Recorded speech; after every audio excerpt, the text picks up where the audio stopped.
desk a little 4-page flyer. I promise you there's a lot more to the report than that, but that's for easy consumption.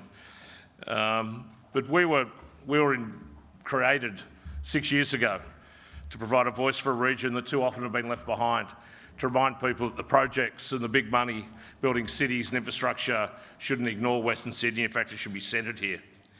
It's been pleasing in the time since to see governments, federal, state and local, commit to that, but there's a lot more to do. But with now an over $100 billion pipeline of private and public money going to building our infrastructure, it's important that we think not only about the benefits that that inherently provides, cleaner water, faster times to and from work, a better place to watch the footy, a new museum for our kids to enjoy and consider a future in the arts, etc., etc. It's also important to think what else we can get for that $100 billion. How we can be smarter in the way we procure, how we can leave a better social legacy. So we launched a project called Humanising Infrastructure, and I particularly want to pay credit to RPS, to Vanessa and the team from here, RPS, who partners with us in doing this, and to Luke Turner, Adam Leto and Catherine Yuen and my team, who worked really hard. We went and spoke to a lot of you. We took a lot of one-on-one interviews with people about how we can do this better, about how we can capture more, about how when you bid for a metro line, like half the room's doing at the moment, when you deliver a new water treatment plant, when you put up a very large block of flats even, whenever there's major procurement, major projects, how we can ensure there's a legacy in skills and training, in Indigenous advantage, in women in engineering, in better environmental outcomes, in public art, you name it, across all the areas, particularly in how we can develop a social enterprise pipeline. I've made myself a pain in the arse for years lobbying for Western Sydney to every poly in financier and journal I can bump into. And they always ask me, that's great, but why West? And I proudly tell them, I'm very proud of what a boomtown this is. We are not anymore a community of victims. This is not about, please give us something, us poor Westies. It's about now great affluence, great advancement, smart jobs, and a bright future.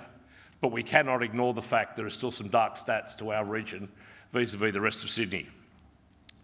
As you might see on, there you go, the CIFA index, or as we call it, the latte line, or as I like to call it, the great colour-bond fence that runs diagonally across Sydney from Castle Hill to Cronulla.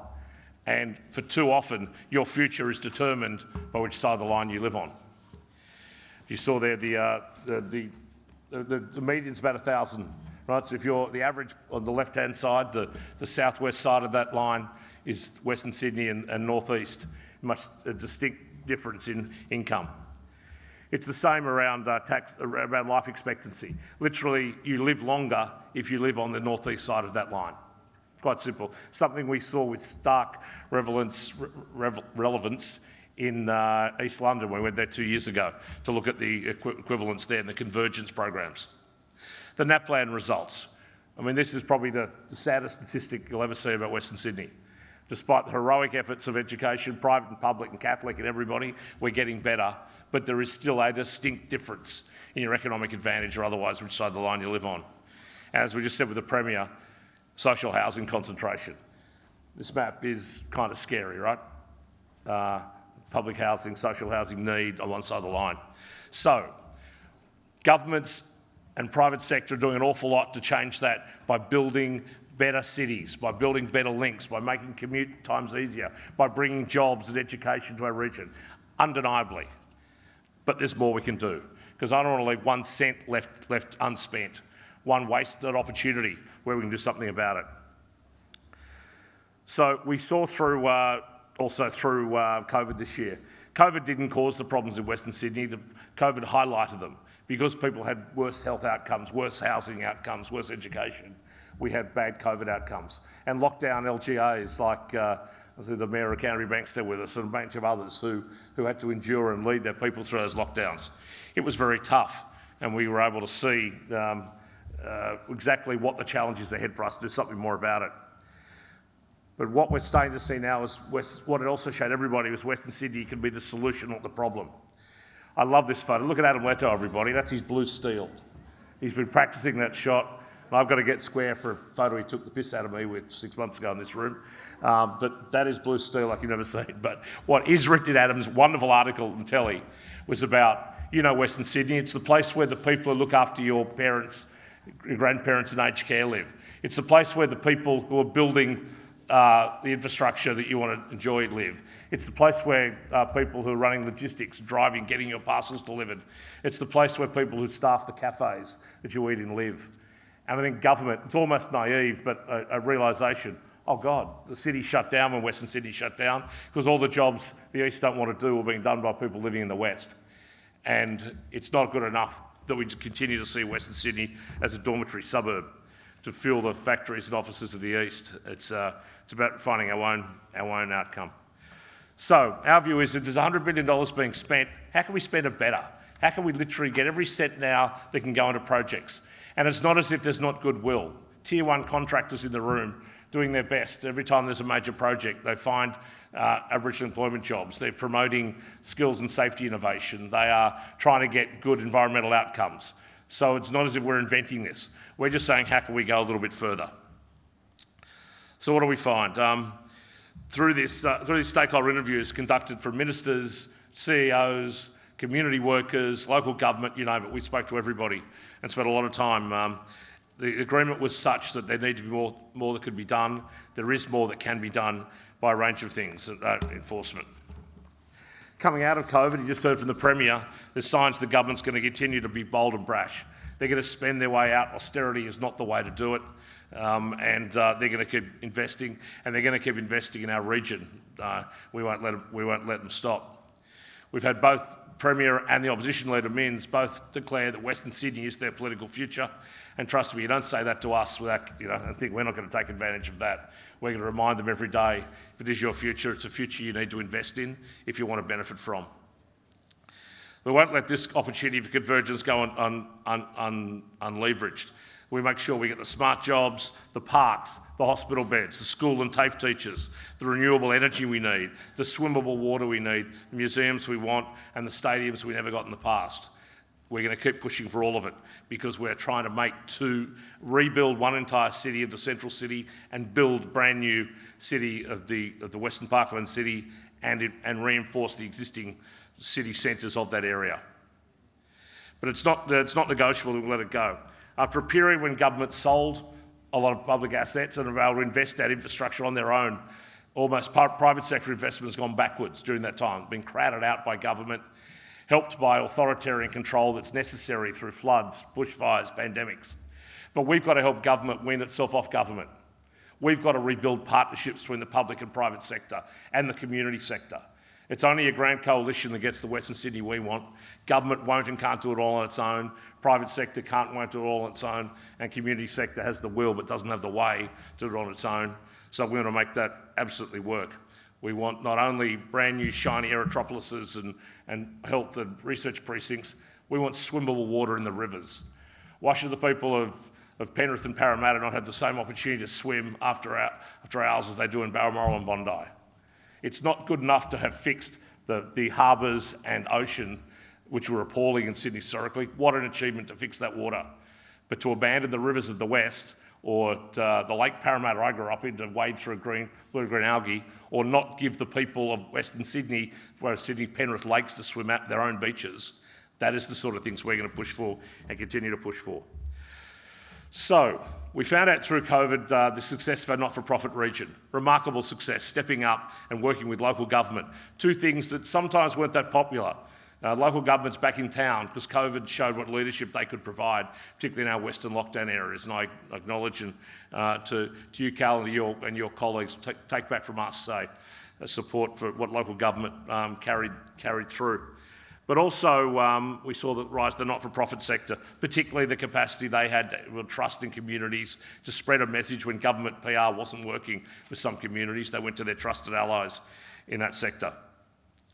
So what we decided was that we need this sacred community compact between community and government. To that, as the Premier said about amenity is a productivity issue in Western Sydney. It really is. If we can't give young people confidence that our town centres and work sites are safe, good and interesting places to study, work and play, they'll continue to flock to the east, as I did when you grow up as a kid in Parramatta and you want to go to uni. There wasn't any Western Sydney uni when I was there. Schlep off on 3 buses and a train to get to the east. We have to remind ourselves that productivity does matter. It's not just a nice thing on top. Good parks, great coffee, safe streets, interesting public spaces are vital to our future. They're not just a nice thing to have. Our paper examines some of those international and national examples of where this thinking is going through. Importantly, we want to put the B back into cost-benefit analysis. What is the benefit for the community? Not simply the details of the transaction in the major infrastructure.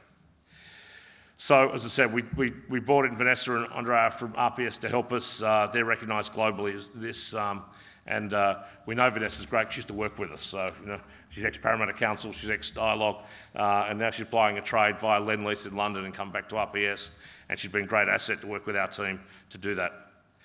So, many of you are involved. What did you tell us? Here we go. We were told that the government's role needs to be in setting a universal framework for social procurement, one that sets, reviews and enforces targets. It's not good enough to have fancy people like us promise on your behalf the world in the bid and then you don't deliver. We want those targets measured and enforced. If you're going to promise you're going to build so many new jobs in so much skill set, we're going to make sure it happens. We heard that industry's on board, that you want to play. In fact, just like renewable energy and climate change, industry's actually ahead of government in a lot of ways in this. They're ones pushing the corporate social responsibility boundary based on shareholder pressure, much more than there's electoral pressure on governments. So we've got to keep that partnership going. We need to centralise the stock standard mandatory components of procurement policy, especially skills training. It's not good enough to proudly beat your chest and say we had 7 Aboriginal kids employed in that project. When the project ends, they have no job. We want to centralise some things. We want to get bang for our buck. We want to make sure that when the project ends, there's another project coming off the back of it. We want pipeline to mean something more than just to the financiers. Pipeline has to mean something to the people who benefit as well, a certainty that we can drive it. And that's why, like New South Wales and Victoria, Queensland and Victoria have done, they've left us for dead. They're well out in front in the concept of nurturing a social enterprise sector off the back of big spending on infrastructure.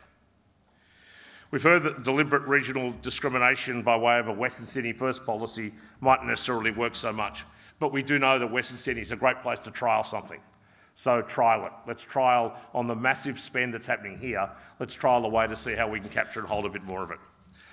Lastly, both the public and private sector told us happily that they've got an appetite for more. If you want to bid past the price they've set and you have a great idea, the taxpayer's prepared to meet. So we want to challenge the private sector and challenge government to think up new and exciting ways, not just ticking the box on the mandatories. Let's take the mandatory up. That skills training is mandatory. It's not a nice thing to have. Let's embed them. Let's provide contractors with the wedding register. Here's the things we want. You've got to get them all. We want this to happen in a project. Have government talk to communities before the tollway is planned or before the stadium's built or the metro rail goes in to find out what the community wants and then work with the contractors to see how it can be funded within the envelope that's available, how we can use that capacity. We have incredible contractors working now, local and foreign, and they are the greatest contributors to this study, what they want to do, so we want to help them achieve that. So the full report will be issued soon, and we're holding a standalone event next year so the industry and government can respond. Take the time, think about it, respond properly. This is they're long-term projects. We want long-term results for a long-lasting legacy. So the recommendations we're putting forward are the development of a New South Wales social procurement framework. One framework to rule them all. Let's get everybody on the same page. Not every government agency doing a different way to procurement. Let's try and centralise it, centralise the brief and centralise the return and the legacy. In conjunction with that framework, we want a statewide social enterprise strategy. As governments are looking at developing industry, develop social enterprise industry as well. Give them a certainty that's needed, the regulations needed to ensure that we can keep it, sustain it. And finally, we want to match Western Sydney's skills and talent pipeline and its SME suppliers with the long-term pipeline of projects we're talking about all through today. I want to pay tribute to Danny O'Connor, the new chair of TAFE too, and what an incredible role TAFE have to play in this. TAFE is the gel between contractors and government and community, particularly in a city like Western Sydney. And Danny's promised me, Lindy, more for Campbelltown too. But it is important that we get that partnership ready, and TAFE is the fulcrum point of this for us. So we're going to spend all day, ladies and gentlemen, talking about shiny new projects, about great new cities, about amazing new opportunities for Western Sydney, hospitals, schools, art galleries, stadium, tollways, motorways, metro lines, you name it. The list goes forever. We've even got a railway that goes from Dominic Perrottet's electorate to Chris Minns' electorate, from Epping to Cogra. They have to agree to that one, surely. So we've got plenty on our agenda, but what's mostly on our agenda is that we can't have and celebrate a boomtown if some people aren't sharing in that boom. We can't simply look at COVID and think that was just a one-off sort of public health issue. It wasn't. It showed the dark side of this city that some people are not sharing in the boom most people in this room are sharing in and are contributing to. So all we're saying is, it doesn't have to cost any more money. Let's use the money you're all spending really well, even more wisely. Let's get a long-term solution, long-term social and economic transformation so that those stats you saw and the latte line disappears, the colour-one fence goes away, all of Sydney gets to become the boomtown, and Western Sydney gets to deliver the other way back. No longer the problem of Sydney, the solution for Sydney and the leader of Sydney. With your help and with government's contribution and private sector partnership in doing that, I think we'll get it done. Thanks for your help. Appreciate it.